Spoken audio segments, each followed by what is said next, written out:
내 성중에서 서로 피를 흘렸거나 다투었거나 구타하였거나 서로 간에 고소하여 내가 판결하기 어려운 일이 생기거든 너는 일어나 내 하나님 여호와께서 택하실 곳으로 올라가서 레위 사람 제사장과 당시 재판장에게 나아가서 물으라. 그리하면 그들이 어떻게 판결할지를 내게 가르치니 여호와께서 택하신 곳에서 그들이 내게 보이는 판결의 뜻대로 내가 행하되 그들이 내게 가르치는 대로 삼가 행할 것이니 곧 그들이 내게 가르치는 율법의 뜻대로 그들이 내게 말하는 판결대로 행할 것이요 그들이 내게 보이는 판결을 어겨 좌로나 우로나 치우치지 말 것입니다.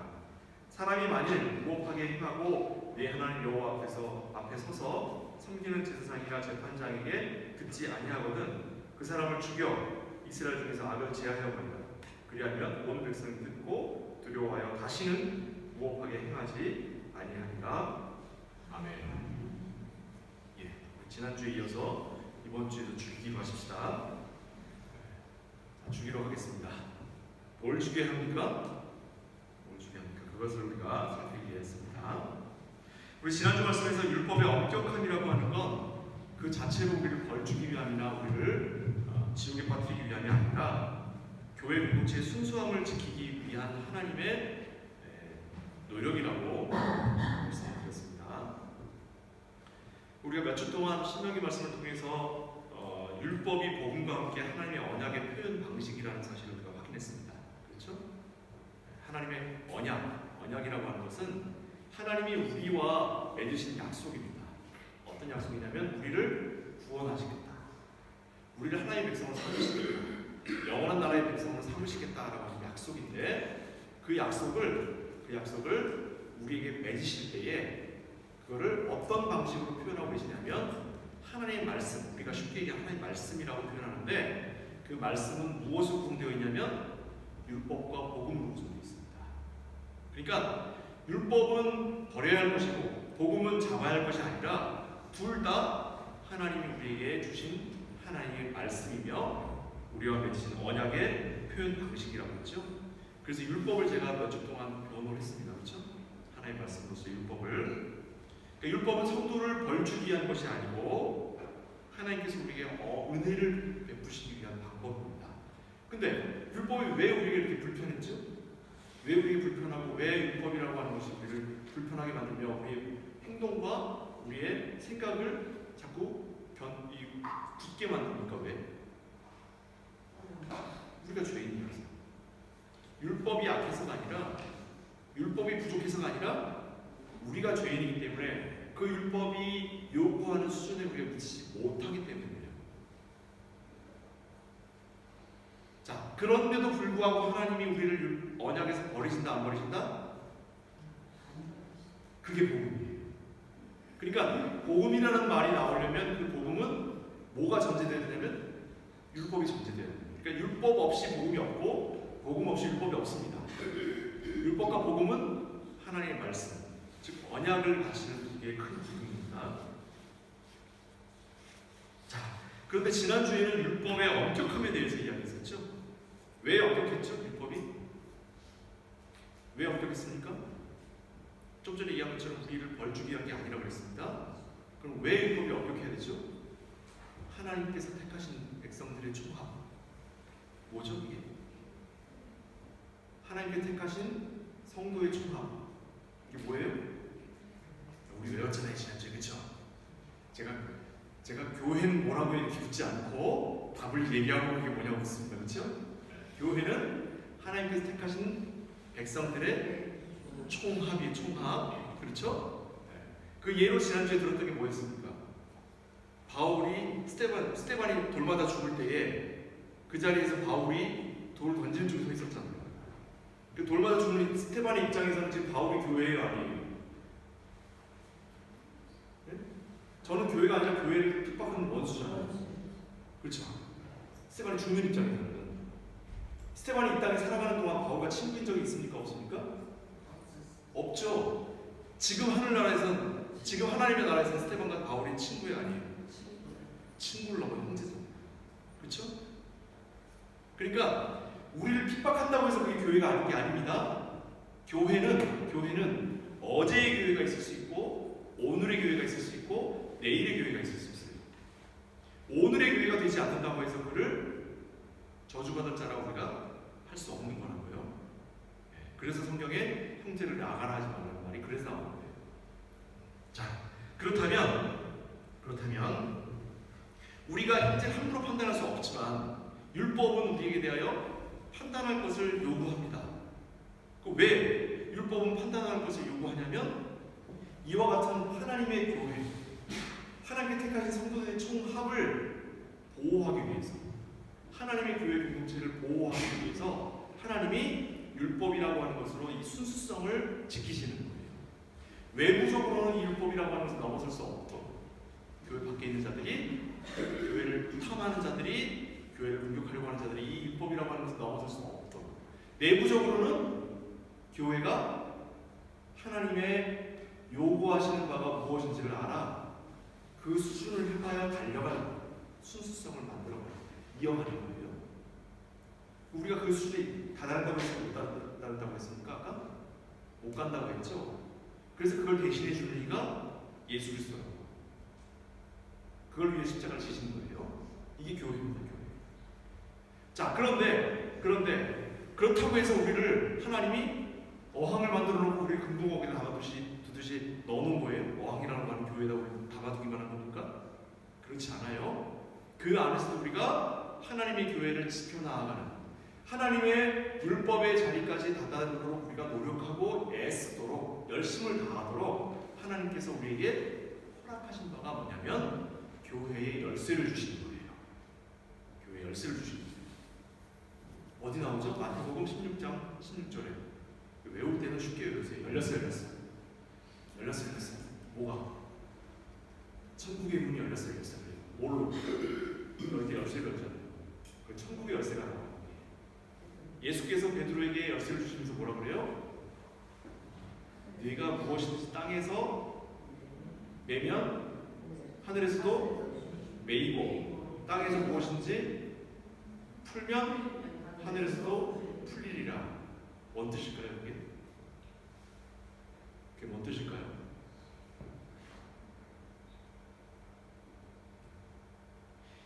자, 하나님의 나라는 영적인 세계죠. 그렇죠? 하나님이 영이신, 예배하는 자가 신령과 진정으로 예배를 드립니다. 하나님은 영이신 분이셔요.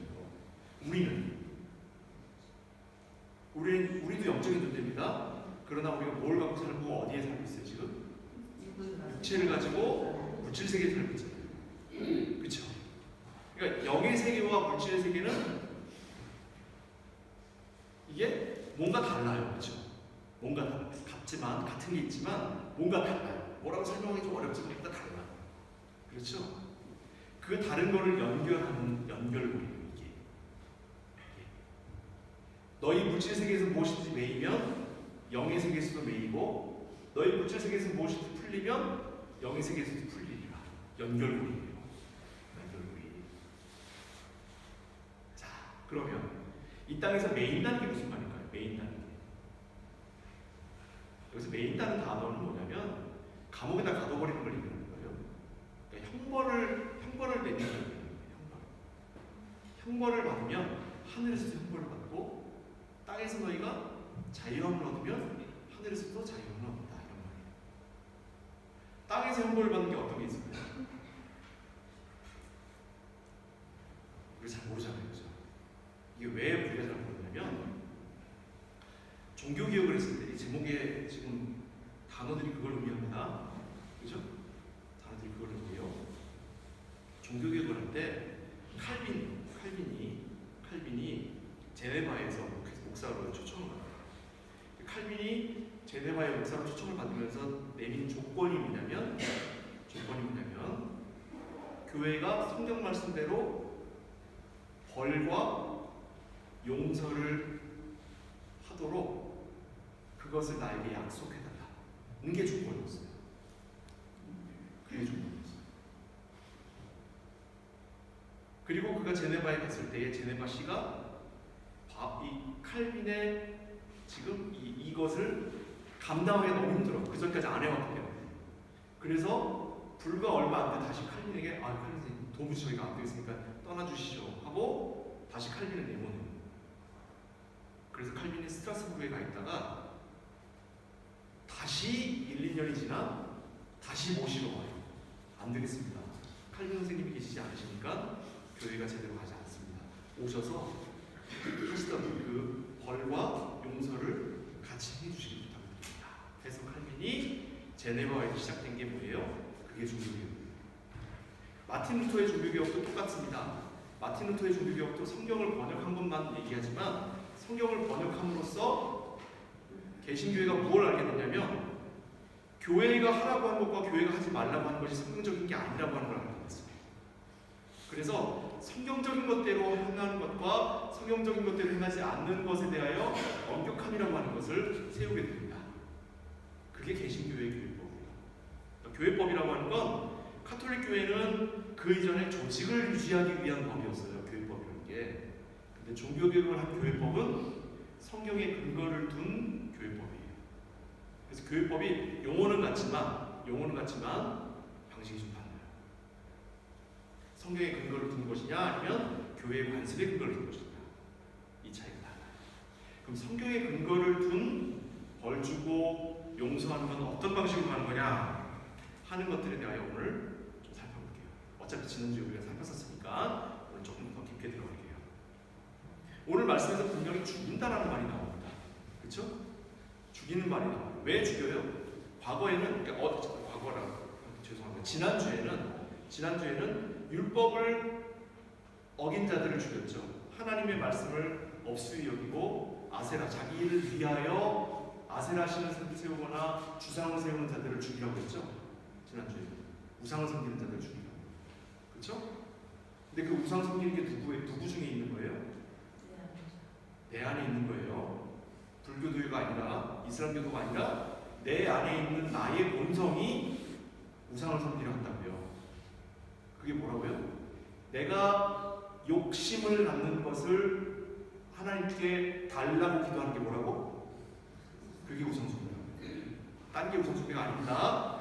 내게 허락되지 않았는데 내가 그걸 갖고 싶다고, 내가 그거 하고 싶다고, 내가 그거 먹고 싶다고 기도하는 게 우상숭배입니다.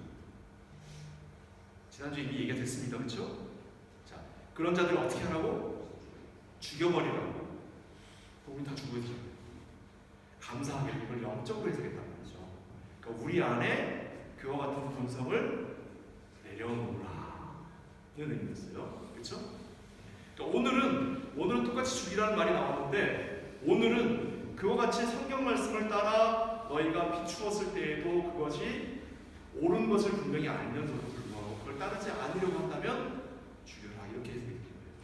자, 보세요. 본문을 한번 보겠습니다. 내 성 중에 서로 피를 흘리거나 다투거나 구타하거나 서로 간에 고소하여 네가 판결하기 어려운 일이 생기거든, 이렇게 있죠. 자, 사람이 싸우면 서로 간에 자기가 잘났다고 하죠. 그러나 그거를 이야기를 다 들어보면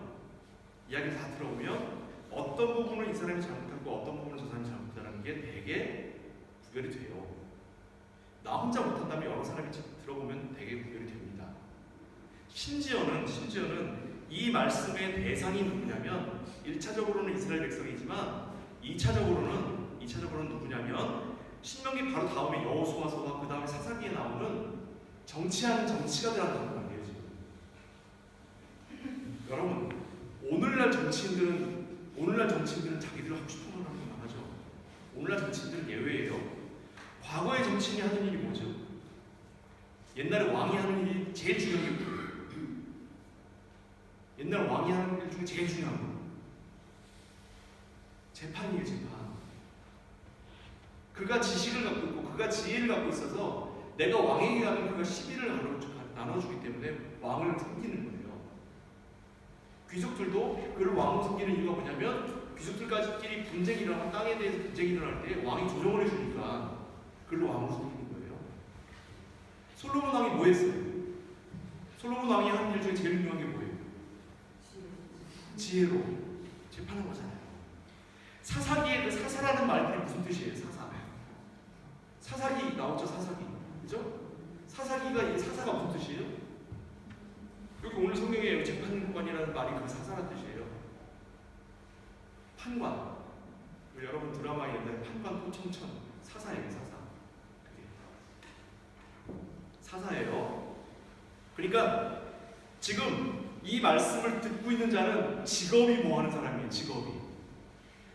판단하는 사람이에요. 근데 그가 사람들끼리 분쟁이 일어났는데 판단하지 못할 경우가 있다라고 하는 건 그 자체가 지금 뭘 얘기하는 거냐면 옳고 그름의 문제를 얘기하고 있는 게 아니란 말이죠. 옳고 그름의 문제는 이야기를 들어보면 되게 구별이 돼요.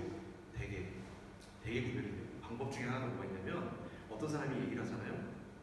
누군가에 대해서 얘기를 하는데 그게 거짓말인지 아닌지 알 수 있는 첫 번째 가장 두드러지는 첫 번째가 뭐냐면 그 사람의 거짓말을 따라 내가 이해를 했을 때에 그 사람이 하는 말을 따라 내가 이해를 했을 때에 그 이야기의 결과가 나한테 그 말을 하는 사람한테로 돌아가면 그건 90% 거짓말이에요. 진실을 이야기한다라고 하면서 그 이야기한 사람에게로 돌아가면 10%는 아닐 수 있습니다. 아닌 경우 있어요. 진짜 나는 정의를 얘기하는 사람이야 이런 사람이 있을 수 있어요. 그러나 90%는 이야기하는 사람에게 이익이 돌아가면 그건 90%는 거짓말이에요. 반면 이 이야기를 하는 사람이 손해를 입는데도 불구하고 그 얘기를 하잖아요. 그러면 70% 정도는 진실이에요. 이거 왜 90%가 아닐까요? 그 이상하게 자기에게 이익이 되는데도 불구하고 드러나지 않는 경우가 있거든요. 이렇게 우리가 대개 사람들이 이야기할 때의 거짓과 진실을 구별하는 방법들이 김 목사가 가지고 있는 진리가 아니라 그냥 사람들이 살아가면서 쌓아가는 것들이 있어요. 과거에도 그런 일이 있었단 말이죠. 그러나 여기에 판단할 수 없는 경우다라고 하는 말은 이건 옳고 그름의 문제나 진실의 문제, 진리의 문제가 아니기 때문에 그게 첫 번째예요. 그래서 모호한 일은 선악간의 문제가 아니라는 거죠. 예를 들어볼게요. 여러분 일확천금을 얻는 것보다는 우리가 노력해서 거기서 얻는 것이 하나님께서 우리에게 준 노동에 대한 대가인데 교인 중에 하나 로또가 당첨되었고 부자가 됐어요. 목사님 막 설교를 하면서 다른 방향으로 갔잖아요. 그 사람 잘 됐잖아요. 그러면 로또가 하나님께서 주신 거니까 다 로또로 돌아갑시다. 이렇게 해야 되겠어요? 그건 아니죠. 그러니까 우연히 선한 의도로 했는데 악한 결과를 갖거나 악한 의도로 했는데 선한 결과를 갖는 경우가 있어요. 그렇죠? 이런 것들처럼 선악을 구별할 수 없는 일들이 있다라고 하는 거. 지금 여기서 이야기하고 있는 건 그 문제예요. 그 문제. 그런 문제가 발생했습니다. 자, 두 번째입니다. 두 번째. 정치 지도자가 판단하지 못하는 것을 지금 종교 지도자에게 가서 물어보라고 해요. 자, 보세요. 너는 일어나, 구절이죠. 너는 일어나 내 하나님 여호와께서 택하신 곳으로 올라가서 레위 사람 제사장과 당시 재판장에게 나와서 물으라. 지금 이야기 듣는 사람은 정치 지도자죠. 재판을 억울하는 사람이에요. 왕 혹은 판관이에요. 사사예요. 그런데 지금 자기가 판단하지 못하는 문제를 누구한테 가서 물어요? 제사장이나 레위인들 가운데 그 제사장 제사 드리는 그곳 안에서 판단하는 재판관이에요. 자기가 재판관인데 이거 다른 재판관이에요. 이거는 종교 재판관을 얘기하는 거예요. 종교적인 판단하는 사람. 내가 판단하지 못할 경우에 그리로 가서 물으라고. 왜 이런 내용을 할까요? 왜 이 얘기를 할까요? 이 정치 지도자는 자기의 지혜와 자기의 판단력으로 재판하는 거잖아요. 자기가 판단할 수 없는 일이 있으면 그러면 누구에게 가서 물으라고요? 하나님을 모르시는 자들에게 가서 물으라고. 이게 무슨 말이냐면 우리가 세상을 살아가는 데 있어서 여러분 세상 살아가면서 겪게 되는 모든 일에 대하여 여러분 하나님께 기도하고 그 결과도 삽니까? 할렐루야? 아무도 아멘 안 하네. 나 묻잖아요 지금. 끝에 올렸어요 제가. 네? 여러분 세상 살면서 겪게 되는 모든 일들에 대해서 여러분들 풀지 못하면 하나님께 기도해서 풀어요? 네? 그런다고 맨날 얘기하잖아요 여러분. 그렇게 하겠다며. 기도하면서 맨날 그렇게 하겠다며. 진짜로 그래요? 찬양하면서 그렇게 하겠다며. 왜 안 그래요? 왜? 그게 그런 게 아니잖아요, 그죠? 목사님 몰라서 그러는데 그런 게 아니에요, 이게. 알아요. 저도 알아요. 네? 우리가 그것 때문에 대학 다니고 그것 때문에 해갖고 지식을 얻어서 그 판단을 하는 거 아니에요? 그죠? 그런 거 있는 거예요, 그게. 근데 그렇게 해서 동시에 해결되지 않는 것들이 있단 말이에요. 왜 있을까, 그게? 왜 있을까? 하나님께 와서 매달리도록 하시기 위해서 그런 일들을 두시는 거예요. 우리에게 하나님 필요해야지. 우리한테 하나님 필요 없으면 우리가 하나님한테 와서 어떻게 이유가 없잖아요. 우리한테 결핍이 없으면, 우리한테 부족함이 없으면 우리한테 하나님 필요 없어요. 우리한테 부족함은 둬야 돼. 우리가 판단할 수 없는 것을 둬야 되고요. 나는 최선을 다하고 열심히 다했는데 불구하고 저 사람이 나를 미워하는 일이 발생을 해야 내가 하나님을 찾는 거거든. 할렐루야. 이런 건 아멘 하는 거예요. 이런 거. 그러니까 우리에게 결핍이 있다는 말은 하나님이 우리에게 손짓하고 계시는 거예요. 얼마나 은혜롭습니까? 목사님 모르시네 잘. 그런 거 아닌데. 말로 설명이 안 되는데 그건 아닌데. 그렇죠? 네, 그래서 세 번째로 넘어갑니다. 세 번째예요. 그 판단을 위해서 의논하도록 하시는 거예요. 의논. 개인이 결정하고 개인이 판단하는 게 아니라 우리 목사님한테 가서 우리 목사님 진짜 똑똑해서 우리 목사님한테 가서 상담 받으면 우리 목사님 그냥 분명하게 하게 그런 목사 세상에 없어요. 그런 목사 세상에 없어요. 아니에요 목사님, 제가 옛날에 아무개 목사님 찾아갔는데 그래서 우연히 그 시그널이 맞은 거예요. 우연히. 그런 일은 없어요. 목사도 사람이고요. 심지어 제가 여러분들하고 천기를 누설합니다. 비밀을 말씀드릴게요. 여러분들은 세상 일에 대해서 교회만 떠나면 세상을 만나시잖아요. 그렇죠? 목사는 월요일부터 주일까지, 주일부터 토요일까지 교회 다니는 사람밖에 못 만나요. 그 세상을 경험할 일이 없어요. 세상에 대하여는 악기 같아요. 아무것도 몰라요. 저 권사님 오늘 차 타고 오면서 안멜동하는 거 제가 물어봤잖아요. 안멜동도 어떻게 하는지 몰라. 근데 아주 간단한 관청 가고 서류 하나 써가지고 내는 것도 몰라가지고 물어보잖아요. 근데 그런 목사한테 와서 목사님, 제가요 일하다가 이런 일이 겪었는데요. 이런 일에 대해서 목사님 어떻게 해야 되죠? 하고 질문해 보면 목사는 뭐밖에 못하냐면 원칙적인 답밖에 못하는 거예요. 왜요? 사회 경험이 훨씬 적으니까. 근데 그 원칙적인 답을 들음으로써 오히려 위로를 얻게 되기 때문에 목사를 찾아가는 거지, 혹은 상의를 함으로써 지금 내가 혼자 이걸 판단하는 게 아니라 함께 판단하는 자가 있다라고 하는 위로, 위안, 이것 때문에 찾아가서 듣는 것이, 목사에게 찾아가면 답이 나오는 게 아니에요. 절대로. 형이나 어머니 찾아가면 답이 나와요? 엄마 아빠 찾아가면 답이 나오던가요? 아니에요. 모든 답은 사실은 나의 삶 가운데에서 내가 이미 판단하고 있어요. 다만 그거에 동의를 얻기 위해서 내가 누군가한테 가서 매달리는 거예요. 동의를. 그렇죠? 그건 그런 것 같아요. 아까는 아닌 것 같지만 이건 그런 것 같아요. 이와 같은 내용이 지금 오늘 본문에 담겨 있다. 그런데 그 상의를 어디 가서 하는 거예요? 어디 가서 하는 거예요 지금? 어디 가서? 몇 절이에요? 8절 맨 끝에 나온 겁니다. 너는 일어나 네 하나님 여호와께서 택하실 곳으로 가라고죠? 그죠?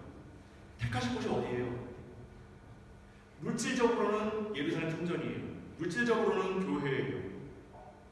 그죠? 그러나 우리 지금 영적인 행정을 하고 있잖아요. 영적으로는 어디에일까? 영적으로 우리 형제된 성도들, 하나님께서 택하신 데서. 아까 얘기했잖아요. 교회가 뭐라고? 하나님께서 택하신 성도들의 총합이라고. 택하실 곳이라고 하면 영적으로 해석하면 이건 성도를 이야기하는 거예요. 함께 신앙생활하는 사람. 그 중에는 목사 될 수 있겠고, 장로 될 수 있겠고, 권사 될 수 있겠고, 또 우리 부모가 될 수도 있겠고, 자녀가 될 수도 있겠죠. 형제가 될 수도 있겠고, 친구가 될 수도 있겠어요. 함께 신앙생활하는 사람들과 함께 의논하라고. 또 이걸 공적인 방향으로 만들어간다면 교회 안에 협의체를 만들어라는 말이에요. 협의체를 혼자 하지 말고. 어떤 교회든지 간에요. 어떤 교회든지 간에 그 교회 갔더니 그 교회는 목사님이 아주 카리스마가 있어요. 그 교회가 아니에요. 목사님 혼자서 막 밀고 나가고 그런 교회가 아닌 거예요.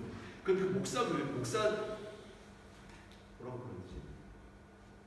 목사 교죠. 그거는 하나님의 교회는 뭐라고요? 상의하고 협의하고 의견을 나누고 그리고 함께 위로하고 함께 격려하면서 그 마음, 하나의 마음을 만들어가는 그런 과정을 따라 하나님을 모시는 곳이 교회인 거예요. 어느 교회 갔더니 그 교회는 목사님 아무 말도 못하고 장로님이 나서잖아요. 그것도 교회 아니에요.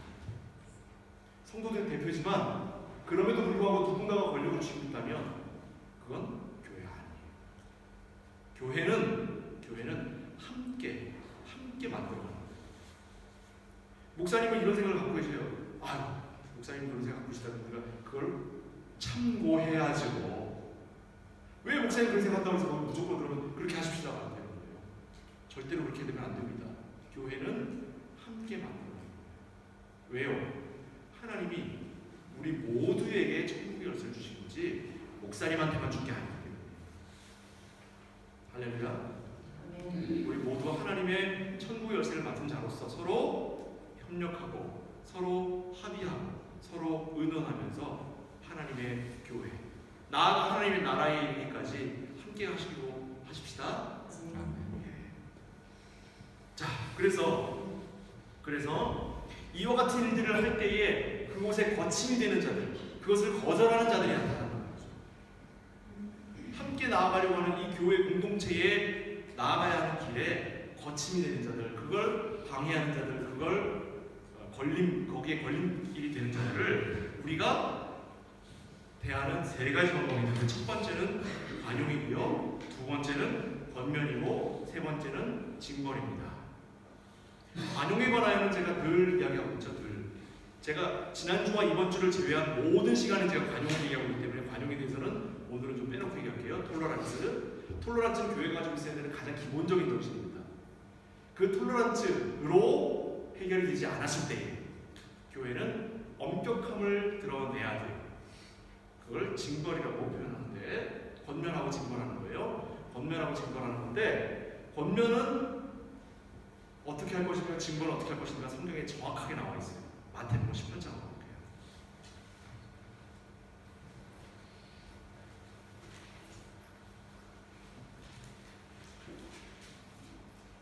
마태복음 18장 15절에서부터 17절까지 말씀입니다.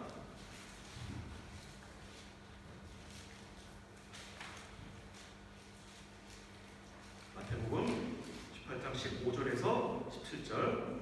내 형제가 죄를 범하거든 가서 너와 그 사람과만 상대하여 권고하라. 만일 들으면 내가 내 형제를 얻은 것이요, 만일 듣지 않거든 한두 사람을 데리고 가서 두세 증인의 입으로 말마다 확증하게 하라.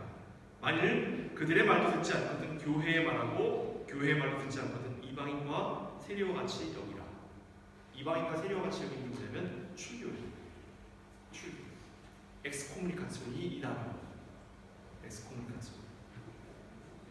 교회는 이와 같이 분명한 법을 가지고 있고, 이와 같이 교회의 순수성을 위하여 제도를 가지고 있어요. 그런데 이걸 제가 아는 교회가 한 교회밖에 없기 때문에 죄송합니다. 한 교회만 예를 들게요. 다른 나라 교회들은 제가 어떤지 정확하게 잘 몰라요. 한국 교회는 버렸어요. 이걸. 여러분 교회에서 벌받는 사람 본 적 있어요? 한국 교회에서? 네? 출교당한 사람 본 적 있어요? 독일 교회 말고. 독일 교회는 그거 하는 것 같아요. 한국에서 출교당했다는 얘기 들어본 적 있으십니까? 들어본 적 있으세요? 그래요. 언제? 옛날에요? 아니면 최근에? 옛날이죠. 초창기. 근래는 버렸어요. 왜? 1980년대를 지나가면서 한국 교회가 부흥이라는 단어에 완전히 매몰돼 버렸어요. 제가 지난주에 잠깐 얘기했는데 성경에 부흥이라는 단어가 없습니다. 그 없는 가치를 교회의 최고의 가치에다 올려놓고 모든 교회가 가지고 있는 가치들을 그 아래다가 다 주제해버렸어요. 다 파묻어버렸어요. 제가 예수 그리스도의 이름으로 이야기합니다. 부흥이라는 이름 아래 교회의 모든 가치와 모든 가르침들을 파묻어버리면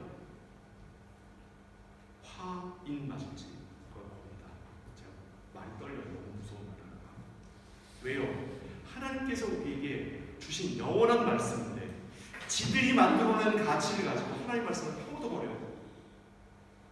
그게 배교입니다. 그게 우상숭배고, 그게 교회의 교인이 한 명도 남지 않는다 하더라도 하나님의 말씀을 지키는 것이 교회지.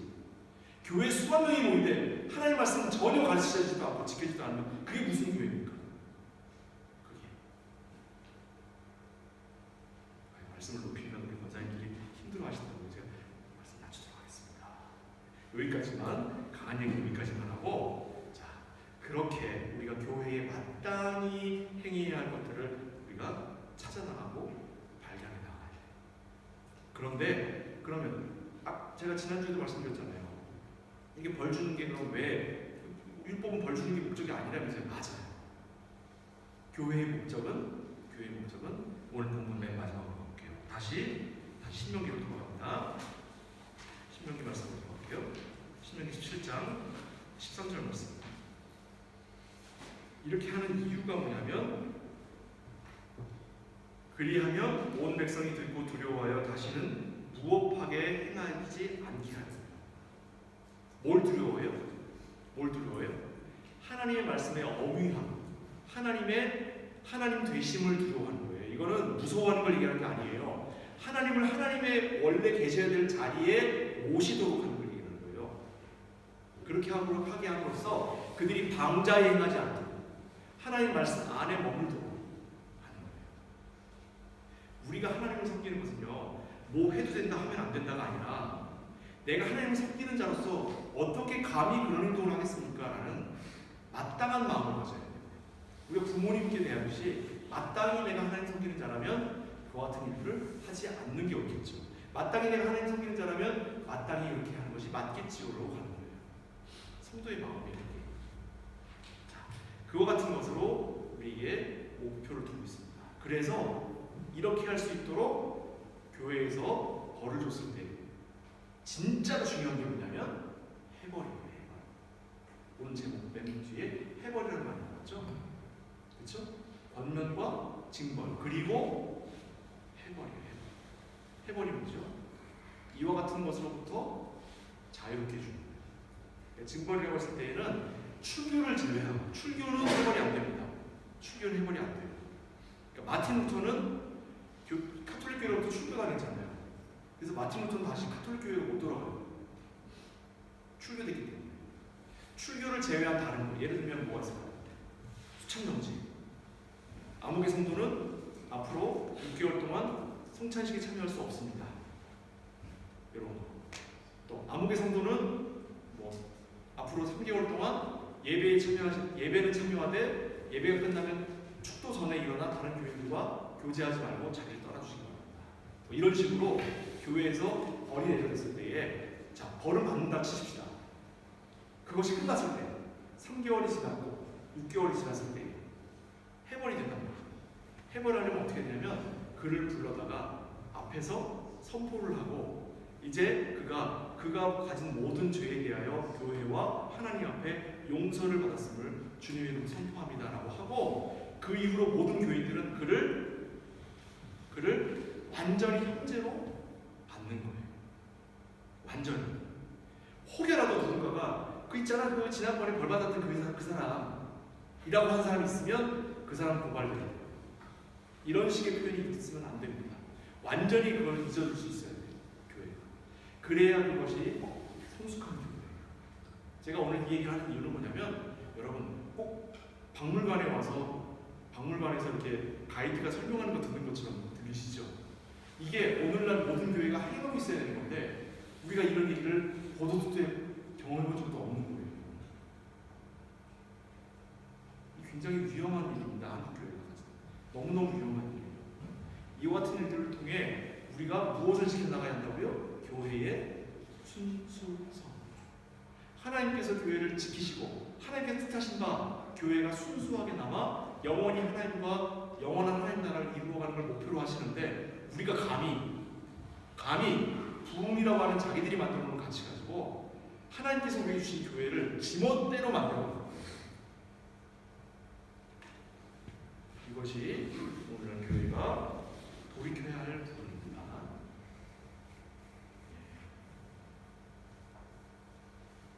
오늘 안타깝게도 교회가 부흥과 세상적인 성공만을 추구할 뿐 진리와 의와 거룩을 외면하고 있습니다. 기독교인들한테 자기 교회를 소개하라고 하면 제가 써놓은 대로만 그냥 읽을게요.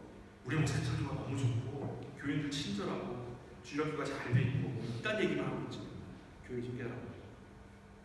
근데 어떤 교회가 우리 교회는 하나님의 말씀을 정확하게 가르치고 배우는 교회고 하나님의 말씀을 실천하는 것에 생명을 거는 교회라고 소개하는 교회가 있습니다.